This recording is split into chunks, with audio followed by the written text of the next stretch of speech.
거인의 유언 1.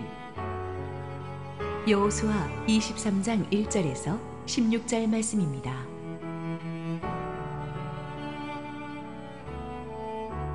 여호와께서 주위의 모든 원수들로부터 이스라엘을 쉬게 하신 지 오랜 후에 여호수아가 나이 많아 늙은지라. 여호수아가 온 이스라엘 곧 그들의 장로들과 수령들과 재판장들과 관리들을 불러다가 그들에게 이르되, 나는 나이가 많아 늙었도다. 너희의 하나님 여호와께서 너희를 위하여 이 모든 나라에 행하신 일을 너희가 다 보았거니와 너희의 하나님 여호와 그는 너희를 위하여 싸우신 이시니라. 보라, 내가 요단에서부터 해지는 쪽 대해까지의 남아있는 나라들과 이미 멸한 모든 나라를 내가 너희를 위하여 제비 뽑아 너희의 지파에게 기업이 되게 하였느니라. 너희의 하나님 여호와 그가 너희 앞에서 그들을 쫓아내사 너희 목전에서 그들을 떠나게 하시리니 너희의 하나님 여호와께서 너희에게 말씀하신 대로 너희가 그 땅을 차지할 것이라. 그러므로 너희는 크게 힘써 모세의 율법책에 기록된 것을 다 지켜 행하라. 그것을 떠나 우로나 좌로나 치우치지 말라. 너희 중에 남아있는 이 민족들 중에 들어가지 말라. 그들의 신들의 이름을 부르지 말라. 그것들을 가리켜 맹세하지 말라. 또 그것을 섬겨서 그것들에게 절하지 말라. 오직 너희 하나님 여호와께 가까이 하기를 오늘까지 행한 것 같이 하라. 이는 여호와께서 강대한 나라들을 너희 앞에서 쫓아내셨으므로 오늘까지 너에게 맞선 자가 하나도 없었느니라. 너희 중 한 사람이 1000명을 쫓으리니 이는 너희의 하나님 여호와 그가 너희에게 말씀하신 것 같이 너희를 위하여 싸우심이라. 그러므로 스스로 조심하여 너희의 하나님 여호와를 사랑하라. 너희가 만일 돌아서서 너희 중에 남아있는 이 민족들을 가까이하여 더불어 혼인하며 서로 왕래하면 확실히 알라. 너희의 하나님 여호와께서 이 민족들을 너희 목전에서 다시는 쫓아내지 아니하시리니 그들이 너희에게 올무가 되며 덫이 되며 너희의 옆구리에 채찍이 되며 너희의 눈에 가시가 되어서 너희가 마침내 너희의 하나님 여호와께서 너희에게 주신 이 아름다운 땅에서 멸하리라. 보라, 나는 오늘 온 세상이 가는 길로 가려니와 너희의 하나님 여호와께서 너희에게 대하여 말씀하신 모든 선한 말씀이 하나도 틀리지 아니하고 다 너희에게 응하여 그 중에 하나도 어김이 없음을 너희 모든 사람은 마음과 뜻으로 아는 바라. 너희 하나님 여호와께서 너에게 말씀하신 모든 선한 말씀이 너에게 임한 것 같이 여호와께서 모든 불길한 말씀도 너희에게 임하게 하사 너희 하나님 여호와께서 너희에게 주신 이 아름다운 땅에서 너희를 멸절하기까지 하실 것이라.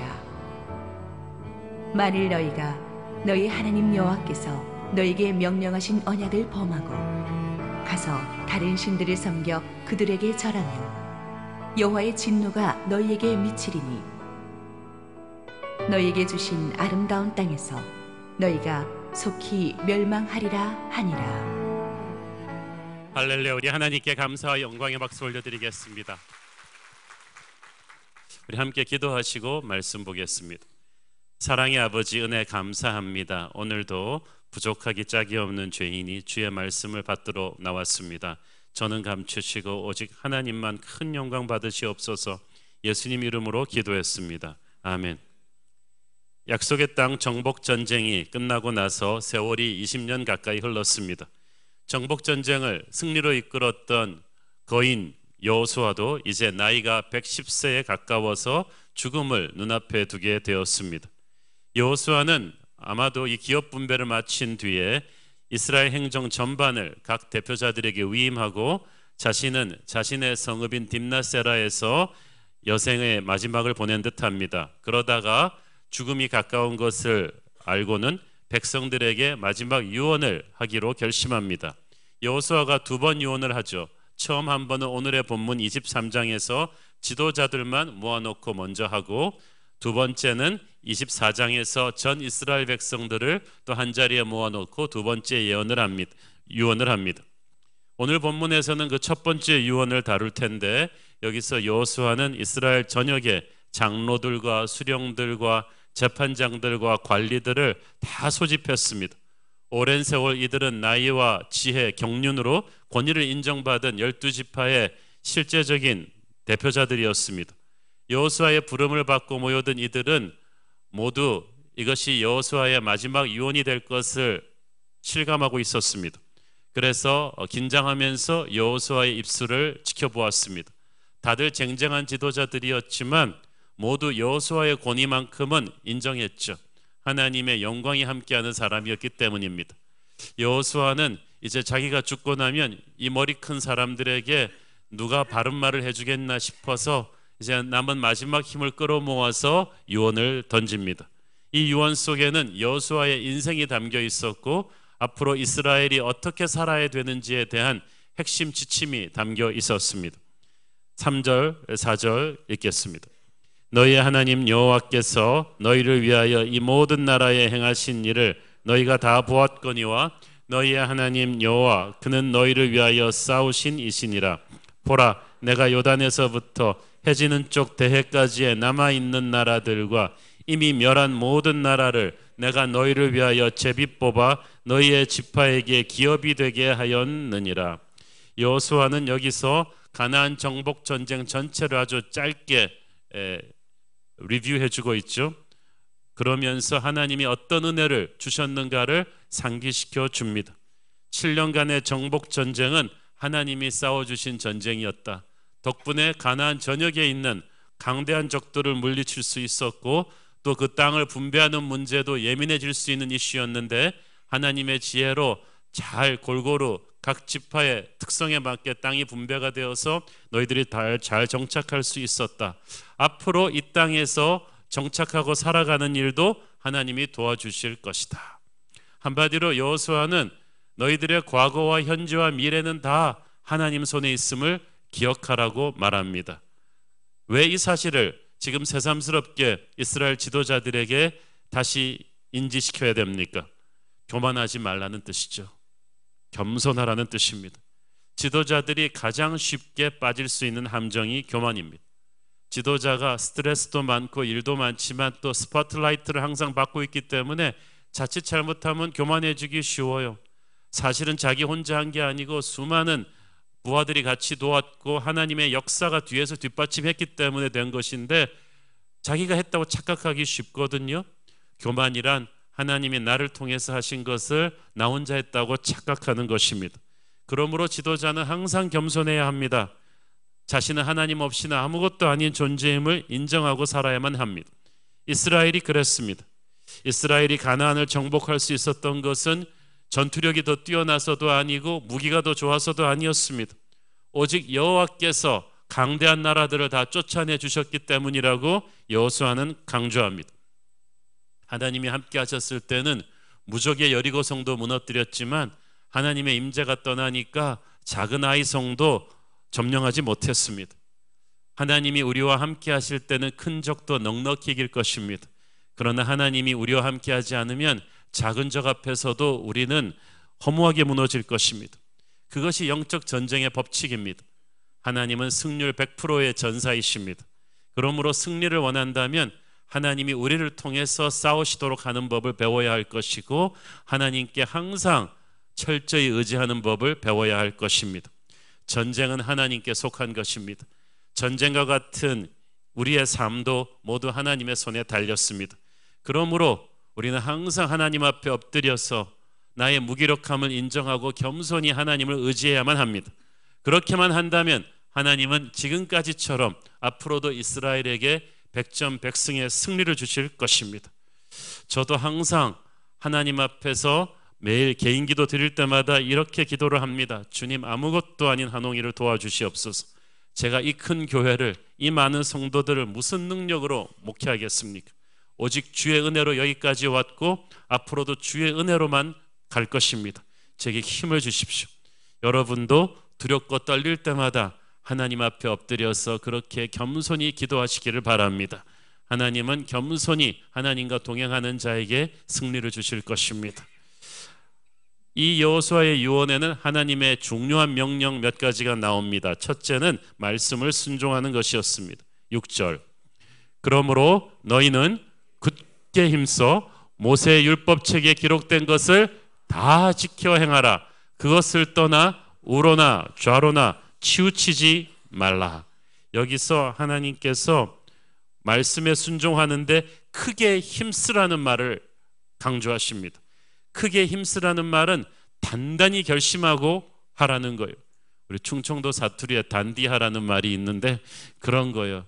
단단히. 왜냐하면 이게 크게 힘쓰고 정신 차리지 않으면 하나님 말씀 순종하고 가는 것이 이렇게 쉽지 않다는 거예요. 녹록지 않다는 뜻입니다.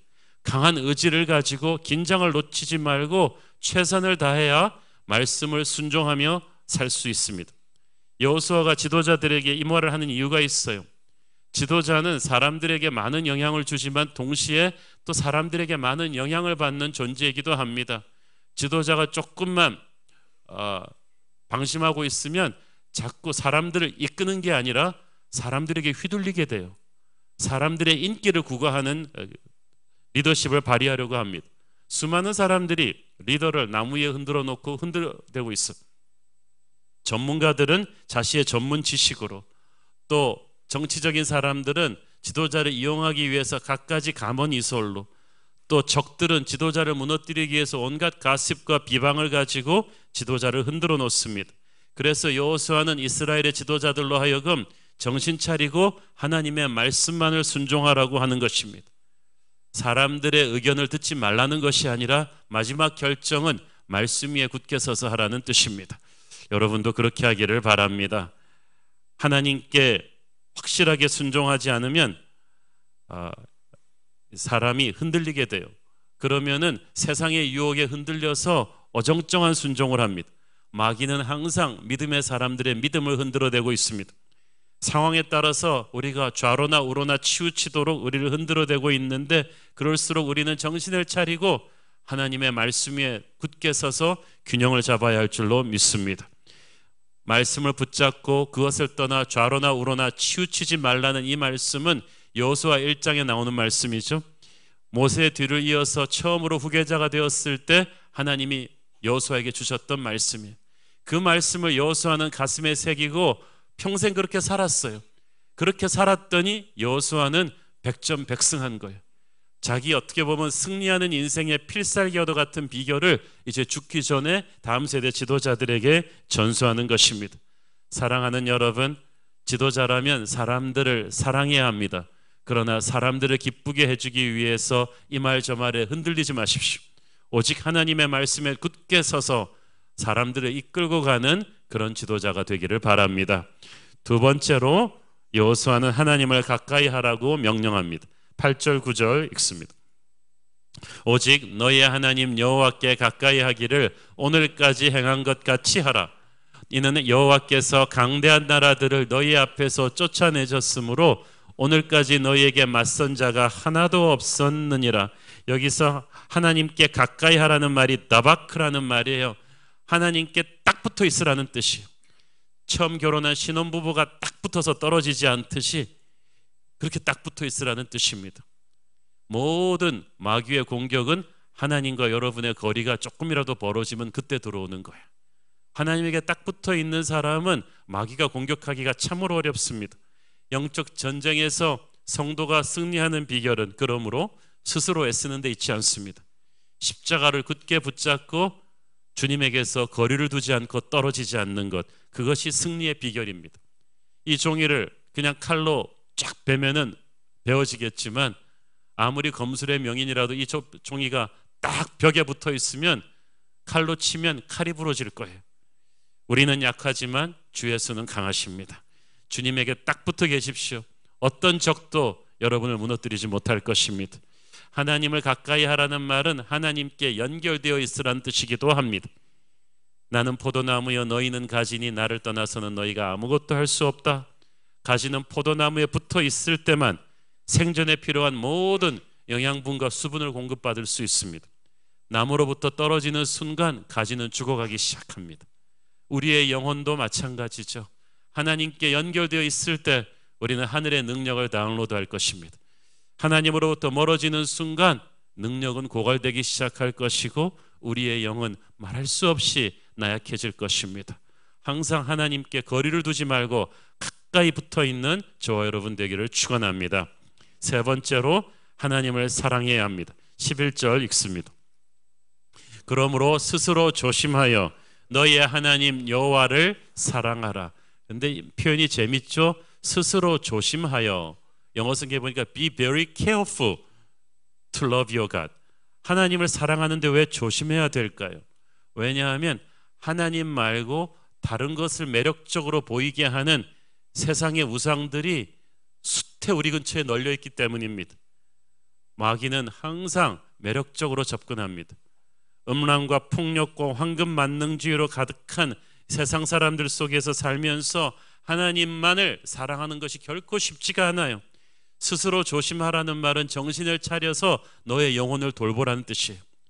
아무리 아름다운 정원도 지키지 않으면 잡초가 무성해서 황폐해지듯이 우리의 영혼도 잘 정신 차려서 지키고 가꾸지 않으면 금방 세상의 물결에 황폐해질 수가 있습니다. 영혼을 건강하게 지킬 수 있는 길은 하나님을 사랑하는 거예요. 하나님을 깊이 사랑하지 않으면 그 누구도 하나님을 오래 섬길 수 없습니다. 하나님을 사랑하지 않으면 세상을 자꾸 매력적으로 보이고 그러면 우리는 영적으로 무기력해지죠.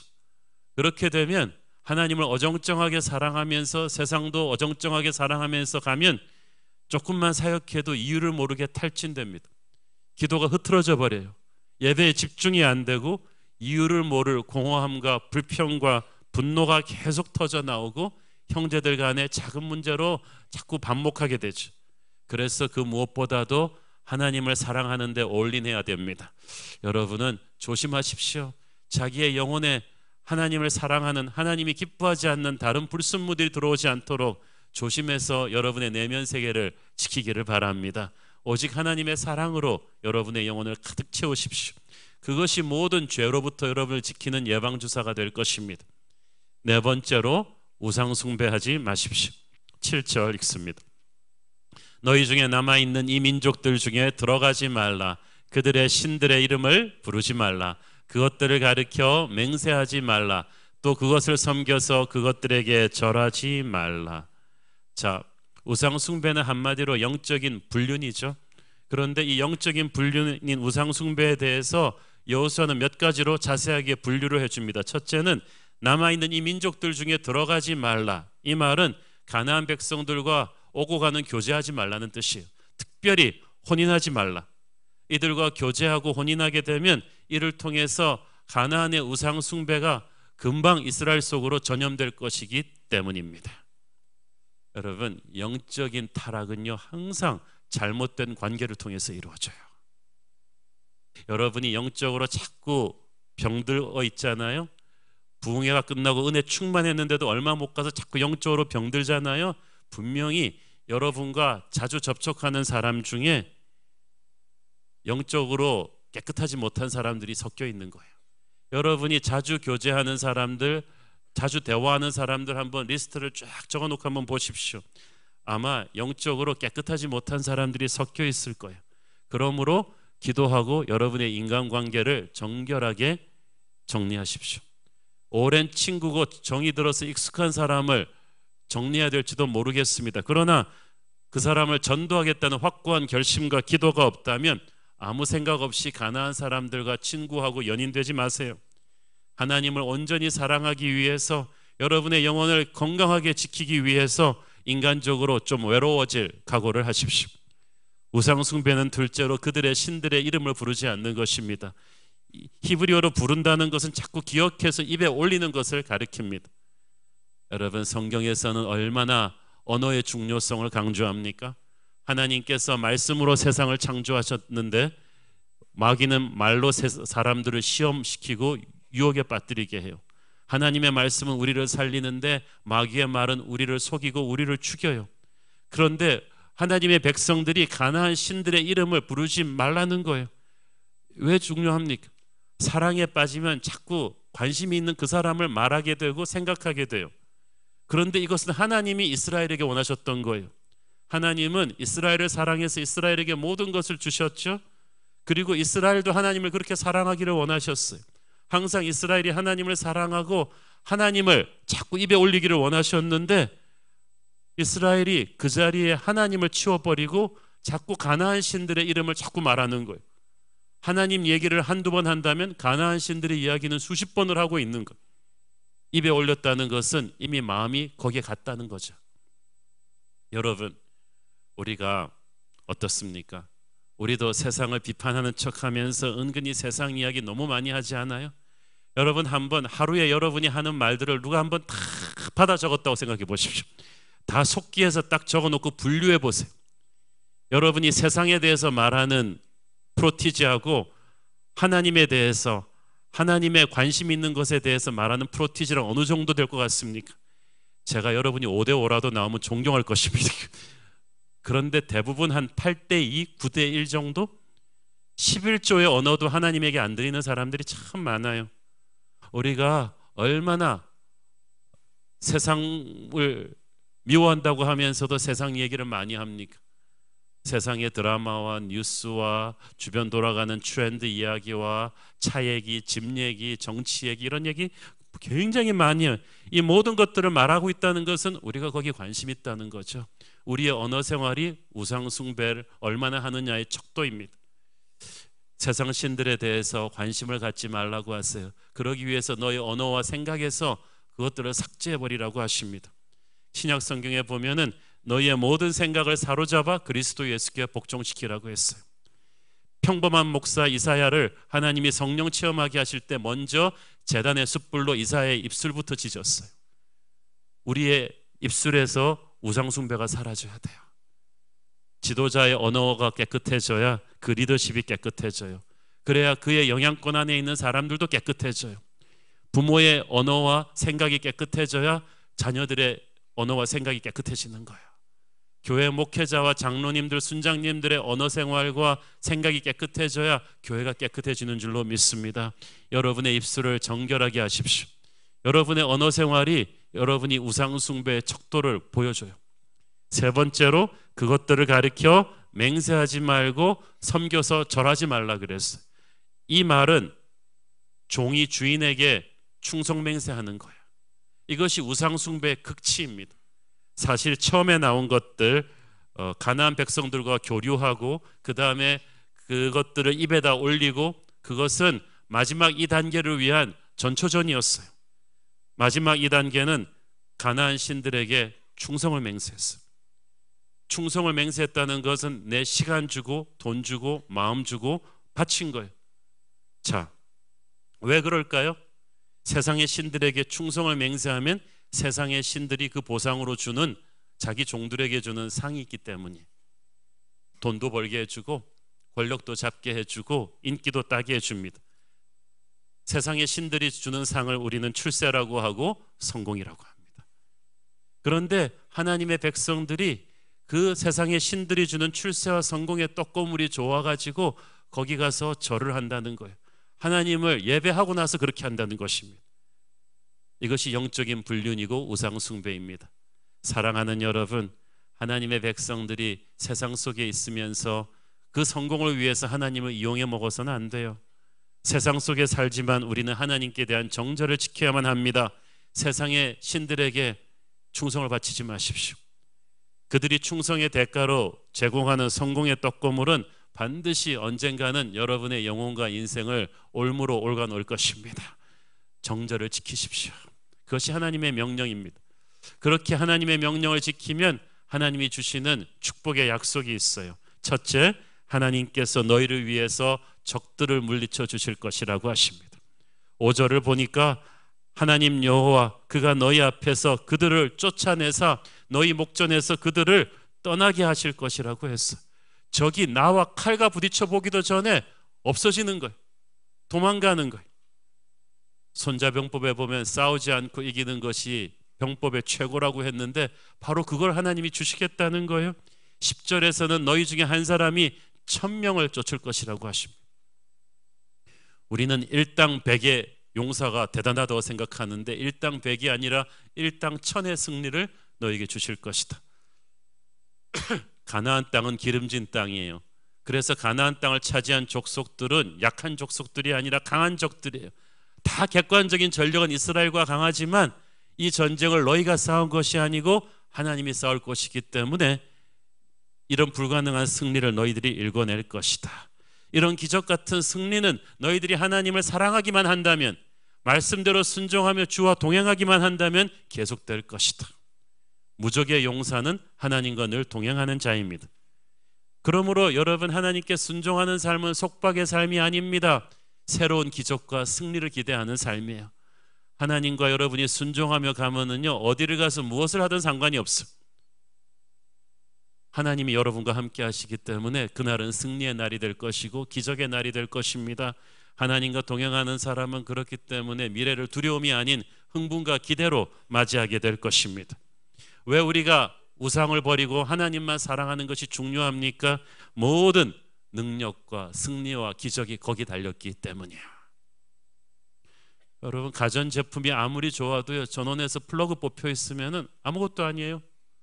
우리가 아무리 재주가 많아도요, 하나님의 손을 잡고 있지 않으면 아무것도 아니에요. 기억하세요. 모든 능력은 보좌로부터 흘러나옵니다. 모든 축복은 하나님의 보좌로부터 흘러나오는 것입니다. 그러므로 하늘의 능력을 다운로드하는 사람, 남이 상상할 수 없는 축복과 기적을 누리는 사람은 어떤 사람이에요? 하나님의 보좌 앞에 항상 엎드려 있는 사람입니다. 하나님의 임재 앞으로 달려가는 것에 시간의 최우선 순위를 두는 사람이에요. 예배 자리를 타협하지 않는 사람, 그런 사람에게는 하늘의 능력이 충만하고, 그런 사람은요, 마귀 떼가 싸우지도 않습니다. 멀리서 보고 확 도망가 버려요. 시련과 고난이 몰려와도 하나님의 능력이 충만한 자는 넉넉히 이길 것입니다. 여러분, 수준 이상의 삶을 살게 될 것이고 능력 이상의 적을 물리치게 될 것입니다. 새로운 교회는요, 한옥 목사의 능력을 이미 오래전에 넘어서 버렸어. 어떻게 저같이 아무것도 아닌 사람이 이런 다이나믹한 교회, 부흥하는 교회를 목회할 수 있는지 모르겠어요. 이것은 오직 하나님이 하시는 일이에요. 하나님의 보좌 앞에 엎드려 있었기 때문에 가능한 일이에요. 여러분도 그렇게 하시기를 바랍니다. 감당 못할 축복과 능력을 여러분이 감당하게 될 것입니다. 또한 하나님께서는 약속의 땅을 차지하게 하신다고 했어요. 자, 승리한 뒤에 중요한 것은 그 승리를 누리는 거예요. 차지한다는 말이 그 뜻이에요. 그 땅을 차지한다. 그 땅의 온전한 주인이 될 것이다. 그 땅의 축복을 누리게 될 것이다. 여러분, 집을 사놓고 죽어라고 이래갖고 집을 사놓은 다음에 집에 살아보지 못하면 그 집을 누리지 못하는 거죠.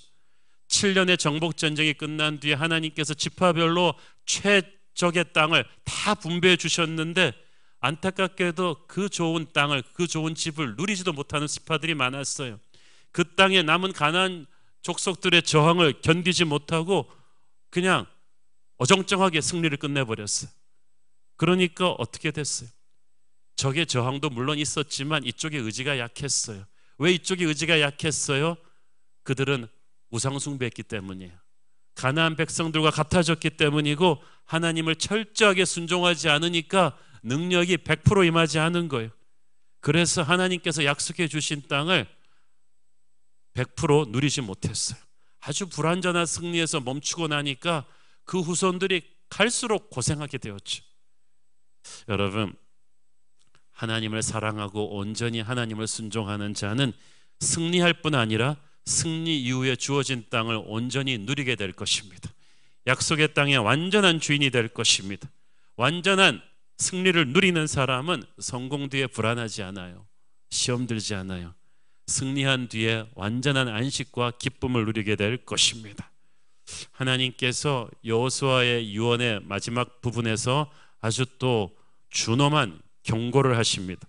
그것은 약속의 땅 안에 들어가서도 망할 수 있다는 거예요. 12절 16절을 보면 그 말이 쫙 나옵니다. 약속의 땅은 여러분 천국이 아니에요. 천국의 모형이지 천국이 아니에요.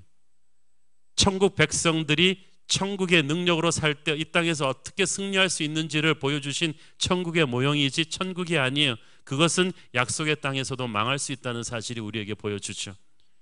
하나님께서는 만약 이스라엘이 가나안 족속들과 어울리기 시작하고 그들의 신들을 따라 우상 숭배하기 시작하면 결코 이를 좌시하지 않겠다고 하십니다.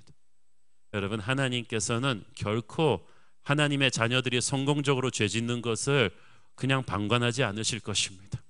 세상 사람들은 그렇게 살아도 돼요. 마지막 심판 때까지. 그러나 여러분은 그렇게 살면 초장에 망합니다. 하나님의 축복일 거예요. 그게 하나님의 자녀니까. 남의 집 애들은 뭐라고 살아도 여러분이 별 관심 없겠지만 여러분의 자녀가 방탕의 길을 가면 여러분은 그 아이를 잡을 거예요.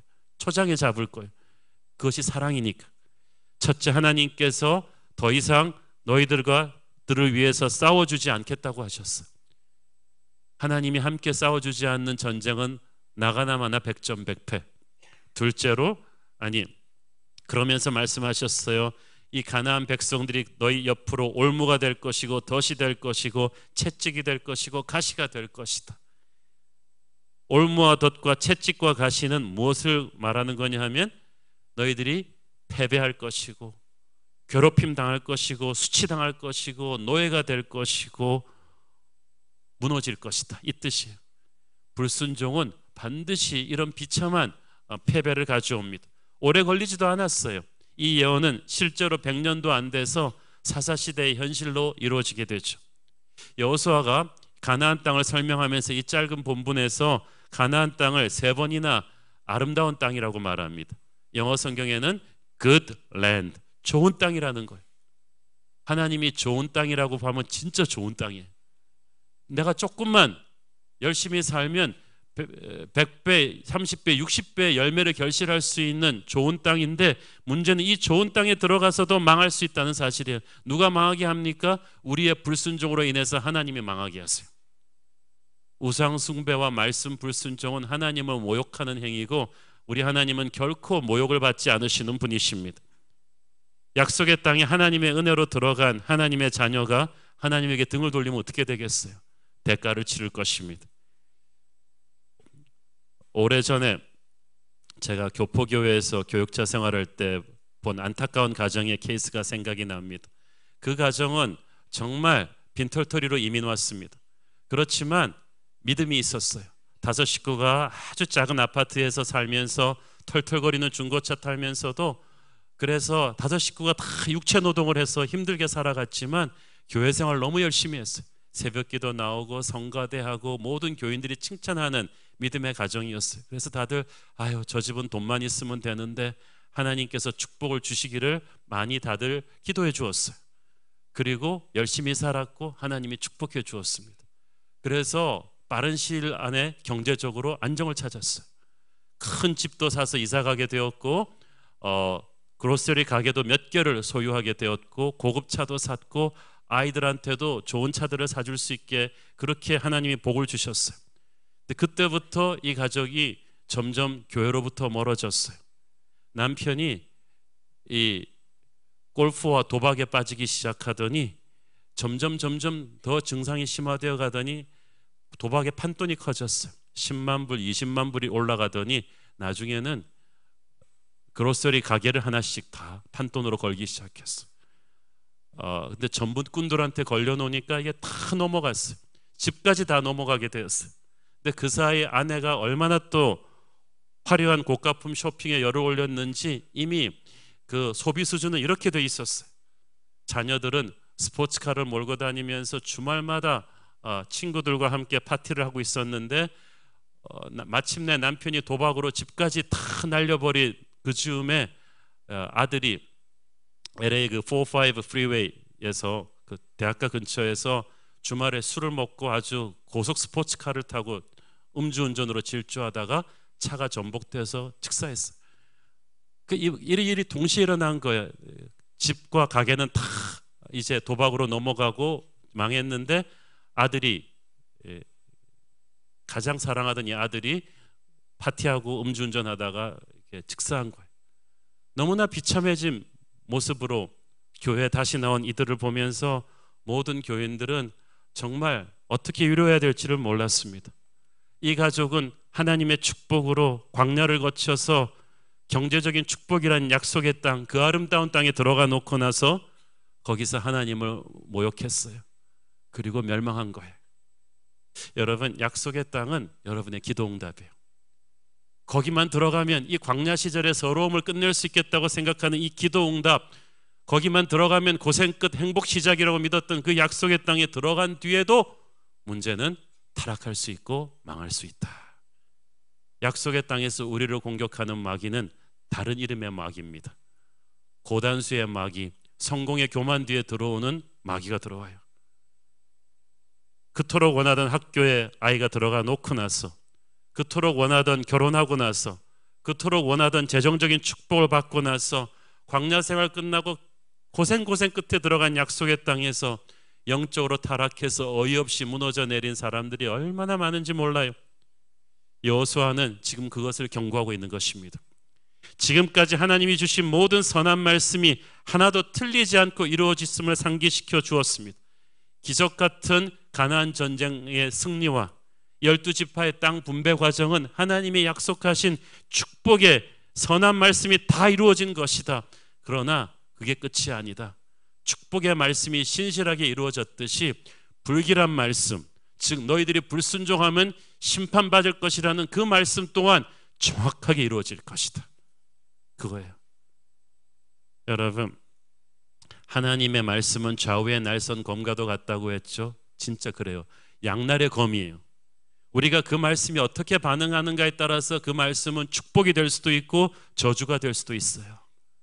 말씀대로 순종하는 하나님의 자녀의 손에 쥐어준 말씀의 검은 적을 베어버릴 것이지만, 불순종하는 하나님의 자녀의 손에 쥔 검은 자기 자신을 베어버릴 것입니다. 우리가 그렇기 때문에 말씀에 아멘할 때 그대로 이루어질 줄을 믿습니다라고 선포하는 건데, 이게 두렵고 떨리는 마음으로 해야 돼요. 우리는 좋은 말씀에만 아멘하고 싶죠. 그러나 저주와 경고의 말씀에도 경각심을 가져야만 합니다.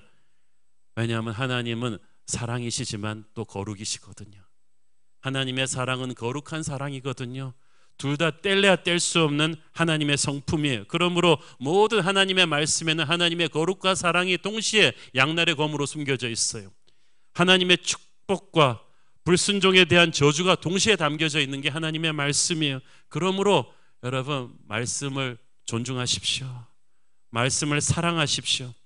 말씀을 함부로 대하면, 받아놓고 불순종하면 하나님의 백성도 망할 수 있어요. 그것도 약속의 땅에서. 그 고생에서 들어간 약속의 땅에서 축복에 취해서 축복을 주신 자를 망각한다면 약속의 땅에 들어가도 망할 수 있다는 이 준엄한 여호수아의 예언을 우리도 지금 마음에 새게 하지 않습니까? 사실 죽기 전에는 좀 좋은 말, 축복하는 말만 해줬으면 좋겠는데 왜 여호수아가 이 말을 하게 되었을까요? 그것은 은퇴해서 좀 지켜보고 있는 지난 20년 세월 동안에 여호수아가 그 다음 세대 하는 걸 보니까 정말 정신이 번쩍 난 거예요.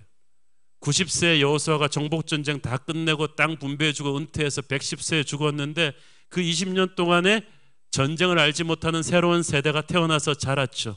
이 세대는 광야를 몰라요. 헝그리하지 않은 세대한테 이제 더 이상 헝그리 정신을 가르칠 수가 없게 되었는데, 문제는 이렇게 세대가 바뀔 때, 사회가, 환경이 급변할 때 신앙의 위기가 찾아와요. 사람들이 하나님을 멀리하기 쉬워요. 그래서 여호수아가 위기의식을 느끼고 다음 세대 지도자들에게 이 경고를 주고 간 거야. 지금 우리도 그렇지 않습니까? 우리는 한강의 기적을 이룬 세대가 이제 다 사라지고 그 다음 세대로 밀레니얼 세대가 세대 변화를 하면서 우리는 이 여호수아처럼 권위를 가지고 하나님의 말씀으로 다음 세대를 일으킬 어른들이 점점 사라지고 있어. 이것이 우리의 위기입니다. 뮤지션들이 악기를 연주하기 전에 반드시 튜닝을 하죠. 전 세계 모든 뮤지션들이 반드시 440Hz에다 딱 맞춰서 표준음에다가 튜닝을 합니다. 튜닝을 하지 않으면, 악기의 표준음에 맞게 악기를 조절하지 않으면 아무리 좋은 악기도 소용이 없어요. 아무리 뛰어난 연주자도 이상한 음을 낼 거예요. 악기는 조금만 놔두면 음질이 변질돼요. 그래서 계속해서 튜닝을 해야 돼요. 우리의 영혼도 그렇습니다. 세상이 끊임없이 우리의 영혼을 흔들어대기 때문에 우리의 음은 계속 변질돼요.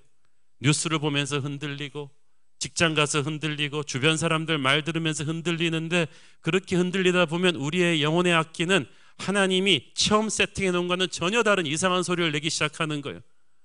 공부 많이 했다고 소용없고요, 세상에서 높아졌다고 소용없어요. 우리의 영혼을 우리는 날마다 하나님의 말씀 앞에 가지고 와서 튜닝해야 됩니다.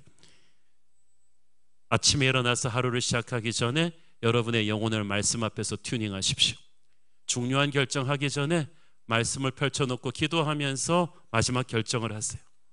하루를 마치고 잠자리에 들기 전에 여러분의 자녀에게 무슨 얘기하기 전에 반드시 말씀으로 스스로의 영혼을 튜닝하고 하십시오. 은퇴하고 20년을 지켜보았던 여호수아는 가나안의 세상 문화에 흔들려서 변질된 음을 내고 있는 이스라엘의 다음 세대를 보고 가슴이 아팠어요. 그래서 죽기 전에 혼신의 힘을 모아서 지도자들부터 말씀으로 튜닝시켜 놓는 거예요. 우리도 그렇게 해야 합니다. 우리 세대가 가기 전에 우리는 우리 다음 세대에게 돈을 물려주는 게 아니라 말씀으로 세상이 변질시켜 놓은 우리와 그들의 영혼을 튜닝시켜 놓아야 될 줄로 믿습니다. 이번 다가오는 부흥에도 그런 큰 축복의 튜닝 시간이 될 줄로 믿습니다. 오늘 여러분의 영혼이 하나님의 말씀 앞에 확실하게 튜닝되는 축복의 시간 되기를 축원합니다. 기도하겠습니다. 주님 은혜 감사합니다. 세상이 흔들어져 버린 다음 세대의 영혼을 담대하게 말씀으로 다시 튜닝시켰던 여호수아처럼 우리도 세상이 변질시켜 버린 우리의 영혼의 음색을 주님의 말씀으로 다시 바로잡기를 원합니다. 주님, 우리를 말씀으로 세우소서. 예수님 이름으로 기도했습니다. 아멘.